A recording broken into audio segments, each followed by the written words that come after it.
ஜல்லிக்கட்டு போட்டிக்கு அனுமதி அளிக்க வேண்டும் என்று வலியுறுத்தி சென்னை மெரினா கடற்கரையில் இளைஞர்கள் கூடி பேரணி நடத்தினர்.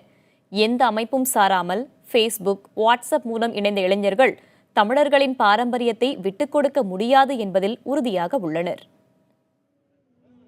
ஜல்லிக்கட்டு நடத்த வேண்டும் என கடந்த 2 ஆண்டுகளாக ஜல்லிக்கட்டு ஆர்வலர்கள் எடுத்த முயற்சிகள் அனைத்தும் தோல்வியில் முடிந்த நிலையில் மெரினா கடற்கரையில் கூடிய கூட்டம் நம்பிக்கையை ஏற்படுத்தியுள்ளது. பொங்கலுக்கு 5 நாட்களே உள்ள நிலையில் ஜல்லிக்கட்டுக்கு ஆதரவு தெரிவிக்கும் விதமாக 5000த்திற்கும் அதிகமான இளைஞர்கள் ஒன்று கூடி பேரணி நடத்தினர்.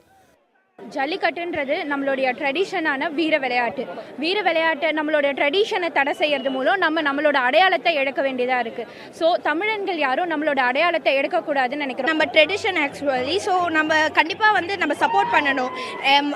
சுப்ரீம் கோர்ட்டில் சொல்கிறாங்கன்னு சொல்லிட்டு நம்ம அதை விட முடியாது. ஸோ நாங்கள் இங்கே ப்ரொடெஸ்ட் பண்ணுறதுக்காக வந்திருக்கோம் அகேன்ஸ்ட் பேட்டா.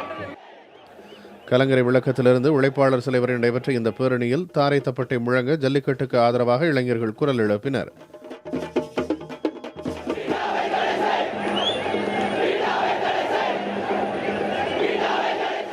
தமிழர்களின் பாரம்பரியத்தையும் கலாச்சாரத்தையும் பேணிக் காக்கும் வகையில் இந்த ஆண்டு ஜல்லிக்கட்டு நடத்த அனுமதி வழங்க வேண்டும் என்பதே பேரணியில் கலந்து கொண்ட இளைஞர்களின் ஒருமித்த கருத்தாக இருந்தது.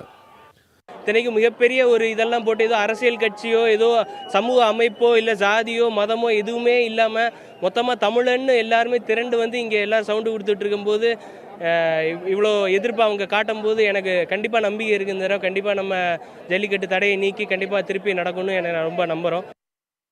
பேரணியின் முடிவில் காளை ஒன்றை இளைஞர்கள் மத்தியில் கொண்டு வந்தது ஜல்லிக்கட்டு களத்தின் உற்சாகத்தை தந்ததாக கூறுகிறார்கள். எந்த அமைப்பும் சாராமல் இணையதளம் மூலம் ஒன்றிணைந்த இந்த இளைஞர்களின் முயற்சிக்கு பரவலாக பாராட்டு கிடைத்துள்ளது. ஆண்டு ஜல்லிக்கட்டை நடத்தியே தீர வேண்டும் என்பதற்காக 5000த்திற்கும் மேற்பட்ட இளைஞர்கள் சென்னை மெரினா கடற்கரையில் ஒன்று கூடி இந்த ஜல்லிக்கட்டை இந்த ஆண்டு நடத்த வேண்டும் என்பதற்காக அவர்களது வலுத்த குரலாக கூறியிருக்கிறார்கள். இந்த குரலின் அடுத்து மத்திய மாநில அரசுகள் உடனடியாக தேவையான நடவடிக்கைகள் எடுத்து இந்த ஆண்டு பொங்கலுக்கு பொழுது ஜல்லிக்கட்டை நடத்துவார்கள் என்று எதிர்பார்க்கப்படுகிறது. ஒளிப்பதிவாளர் ஐயப்பனுடன் புதிய தலைமுறை செய்திகளுக்காக சுபாஷ் பிரபு.